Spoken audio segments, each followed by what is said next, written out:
that fits the theory. Oh, we're on air. Enough about SP. So, no, not enough. No, yep, not enough. So we will go over to the maximum power entry. Actually, has a nice little summary of the plot, such that it is. Now, I think many of our regular viewers may recognise that this plot is quite similar to the first episode of Season B, Redemption, except that they had two chicks in blue. And what a coincidence. That one was lame, too. Well, I actually like that one quite a bit because of the subtext Except the chicks were better than the dudes, I give you that. Yeah. And... that one had more of a setup and then kind of a letdown, whereas this one was just, boring throughout. So okay. Consistent. So now the actual maximum power guide entry. The reason I've it's the in a nutshell bit that I thought was quite this story bit here. That's what I always said during it that Carl Machick. Like I already said, he's got to have seen Blake 7, and this is another thing, because like on Robotech they have the plot where when the humans are captured, the Zentradi try to get them to do the same thing. Like they might have even called it human bonding ritual on that too. I can't remember exactly how they worded it, but then Dolza has one of the best lines of the whole show when he says, "Demonstrate this kissing, or I'll destroy you all." Yeah, well, we'll go over the maximum power guide entry later on. But there's just and for those people who watching this on their mobiles, get a proper computer or a slate. But I'll read this out. Discovering an artificial planet, the Liberator crew begin to investigate when Callie disappears. They hear a distress call from her coming from the planet and teleport down to find her. There, they encounter the mysterious Ultras, who use organic matter to feed the brain that exists at the center of the planet. No, really.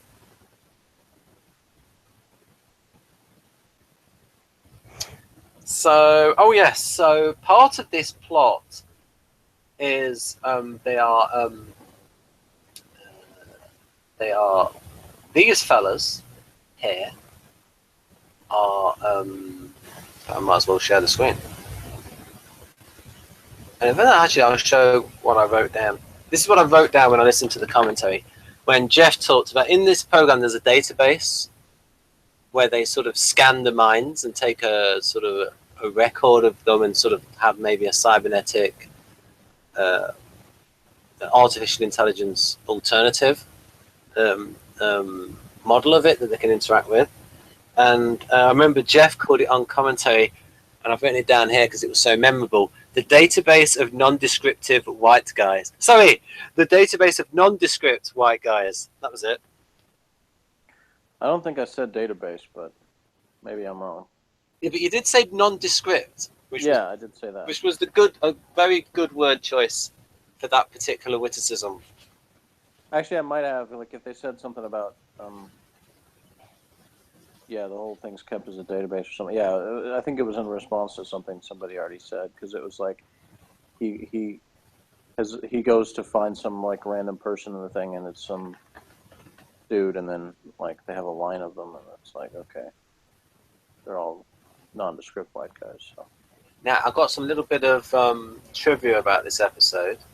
The makeup lady was not happy with this guy. The writer's sleep. The makeup lady was not happy with this guy who wouldn't shave that off. And she was on the documentary. And then the guy at the end, when he dies, do you know how they did this effect?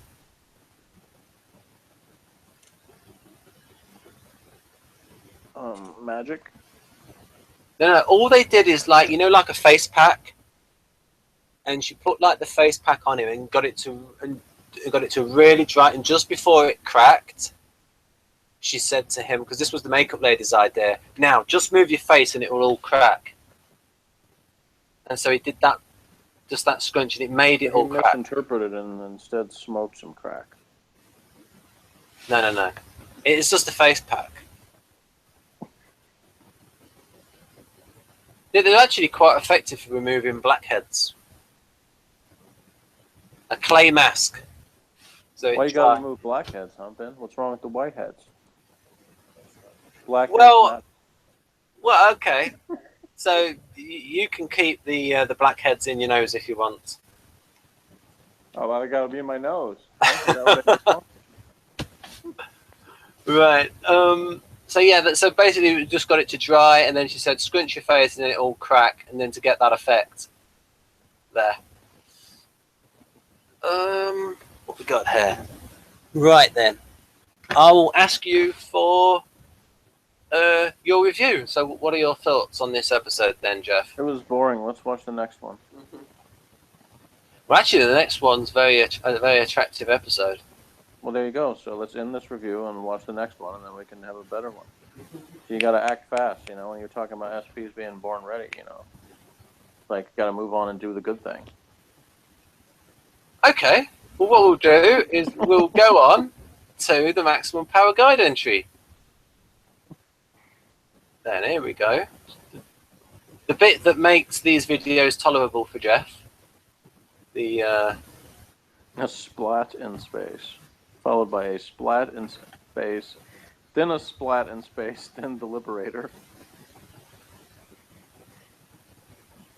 But apparently, there's a big spoiler after that. oh yes, massive spoiler. The big spoiler is in the next season. There's good episodes. Maybe that's the spoiler. Well, I don't know. The next One could hope. yes, the next few ones. Certainly the penultimate one and the final one are good. Well, I did accidentally. There's one thing I accidentally discovered that's bad news, and the reason is because the Blake 7 channel, like on YouTube, like most of for the first 3 seasons, all the videos, the picture is just like the logo. Yeah. Not actually a scene from the episode. But if for some reason in this 4th season they started actually using pictures from the episode. Yeah. So because of that, I saw like season 4, 2 or something like that, and I see Tarrant in it. So unfortunately he doesn't get killed before that. So that's the only bad news that I know so far. Okay. Oh, I think we went over this bit before. Next. You just described the story. Tarrant, what the hell is that? There you go. Yeah, is it just me, or was Avon in like his most like, I don't even know how to describe it, not wistful exactly, but it was like, he had the episode, the soap opera episode where he finally like re-met up with the chick he thought was dead and stuff. Yeah. But this episode, it was like he was trying to get all philosophical or something, like, well, this thing exists, but then maybe it doesn't, and what's life for, and why am I staring at the camera? It's it's like the Promethean ethos in this. There's like a quote on the back page which is quite Promethean. This idea of seeking knowledge.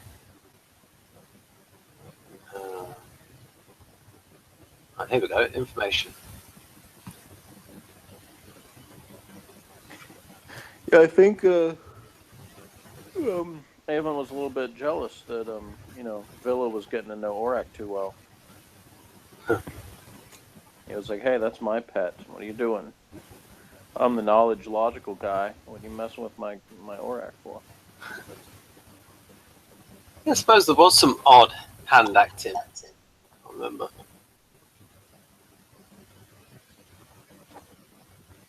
Yeah, like that fingernail that appears there on the screen.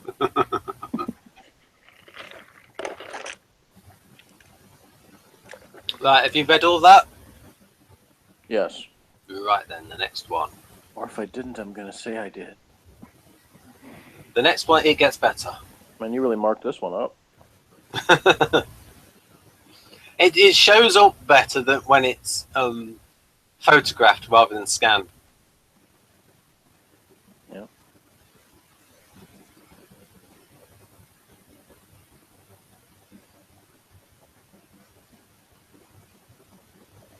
I don't know who Trevor Hoyle is. The writer, I think. Oh, okay.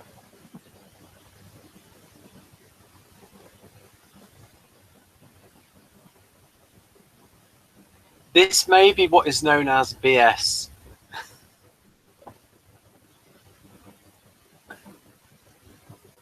I write a lot of Bernie Sanders. Yes, I think Avon might be wearing a corduroy tunic.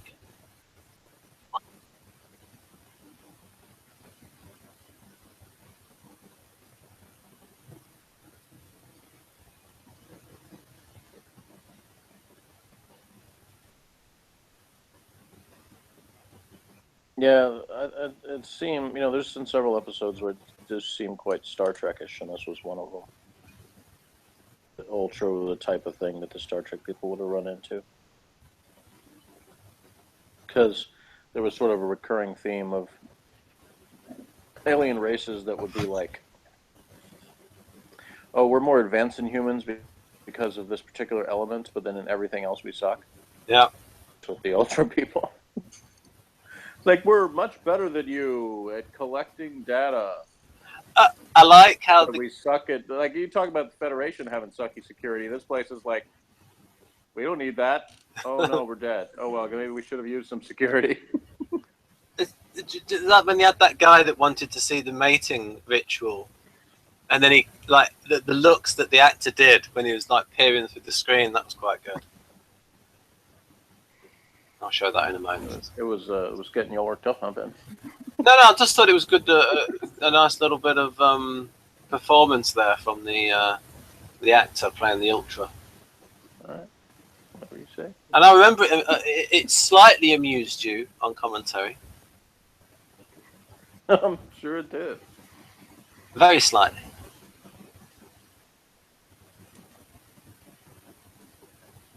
I remember you saying that the menial looked like Jeffrey Tambor. Yeah. And I thought it looked like Scott Rasmussen. Yeah, since I don't know what that Rasmussen dude looks like, then obviously I think he looks more like the other guy. Mm.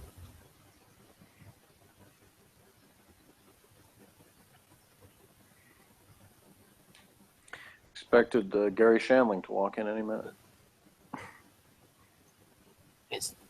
You see, folks, Jeffrey Tambor and Gary Shandling appeared together on a program called The Larry Sanders Show. Mm. It's nice that the menials get to have a ride on a little slide before they're devoured by the core. Takes the edge off being eaten, we suppose. Yeah, this one was kind of a letdown, too, because, they could have, like, had Callie and Tarrant and Dana, all absorbed into the thing and be dead, and they didn't do that. You'd get rid of Dana. Yeah, sure. She hasn't really provided much since the first episode she was in. That was she debuted at her peak, and then since then hasn't really been done much of anything.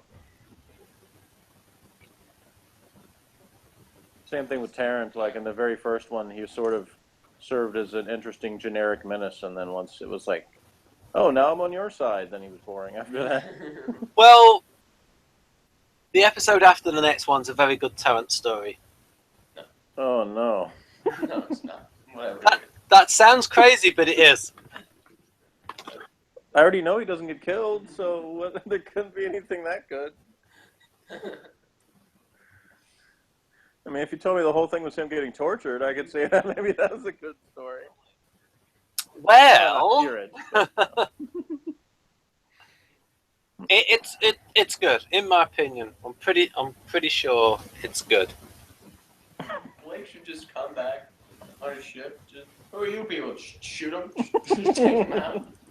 Yeah, he did it before. Just took out a bunch of people. Like they're all like, "Hey Blake, these are our new friends." You were saying? Never mind. Just throw him out the airlock. And on his way in, kill Starline, and then he'll immediately be the best character ever. I was just leaving everything in suspense just so that I could come in and kill everybody. So that's the thing is, as it's compared to Robotech and also to V, and like the villains were so much cooler on those shows. That's part of the reason why both of those were good is because the villains were so like not stupid generic TV villain. And like Diana on V was like You know, all the times where the villain does something stupid for plot purposes, it was like she wouldn't do the stupid thing. Right. So it was better because of that. Robotech did get a little repetitive in the sense of when the Robotech masters were there, they kind of did have to do the generic thing. I mean, they were weird, but they still had to be like, we probably could kill the humans, but let's just wait because we'd like to observe what they do first. Sort of like, okay. It's sort of plausible. You're like, we could kill them at any time, but that would be less interesting. Right. Basically, Right. he's saying that you guys should just watch Robotech instead. Yeah, really, we should. Anytime he wants to, I'm ready. But now, I mean, it's like we're taking 9,000 years to get to like 7 and Homicide because he's all like, you know, I ain't got time for that. I got to do videos about abstract typologies and stuff. Well, have you read all this? Theoretically. No. Show us this thing you humans called shag. That really amused me. Demonstrate this kissing or destroy you all. I know, I accidentally said killing, which they already knew how to do that.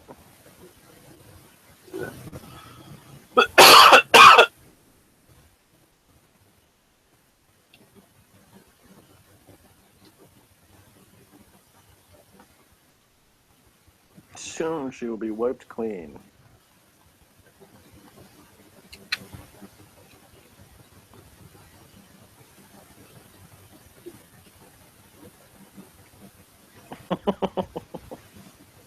Probe us for honest. I've only just got that now.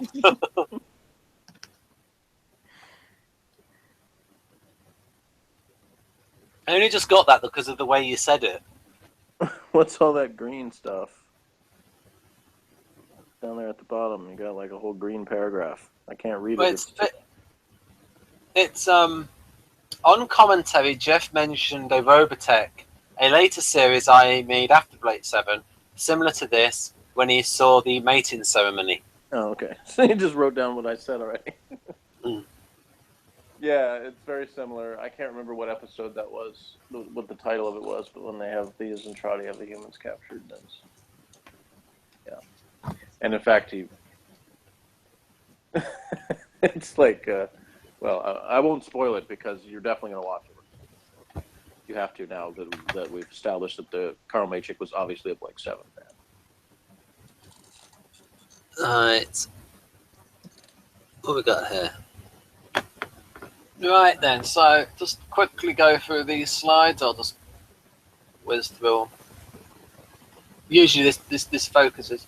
I mean, it's weird that they've got two versions of the Liberator. They've got this really nice detailed model, and then they've got this like yeah, small. That does look really good. Like, if you looked at that and you didn't know like when it was made, and you just were a random person looking at pictures, I mean, you could definitely believe that that was like a computer animated model as opposed to not being one.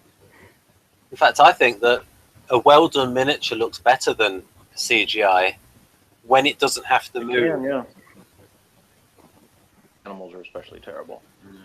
Like the most recent Indiana Jones movie with the CGI gophers or prairie dogs or whatever they were. that was just awful. In Game of Thrones, it's almost there. It's just not quite. Like their CGI wolves are quite good, but like I said, in 5 years, I think it'll probably get to a point where it's almost undetectable. Yeah, what are those sea creatures called? Like echidna or something like that? That's what that ball reminds me of.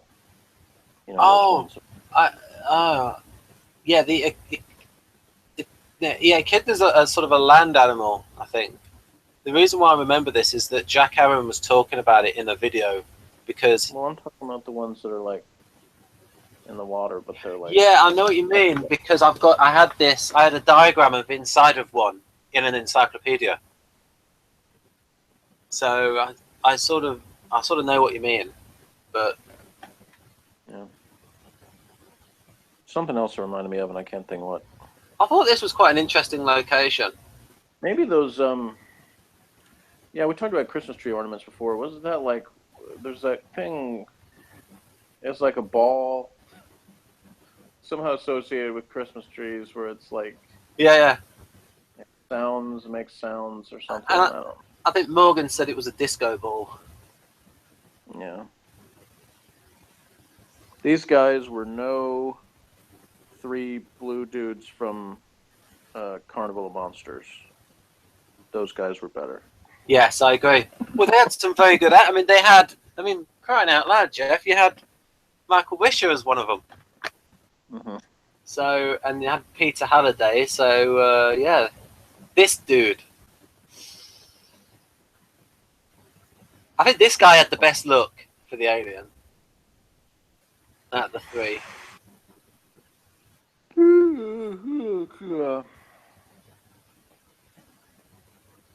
Yeah, he looked like he was in Midnight Oil. What does that mean? Australian band. Ah, right. Had a big hit with a song called Beds Are Burning back in the 80s.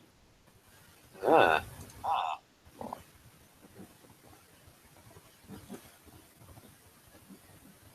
Apparently this is... Do you have corduroy in the United States, or do you call it something else? Yeah, though I haven't seen it in a long time. Usually with jeans, they would just call them corduroys when they were that type of jeans. Ever called them cords? Probably not. You see, Ben, cords are this other thing. Yeah. You know, like that you plug into a wall and stuff. Those. Well, so are jeans are another thing as well. No.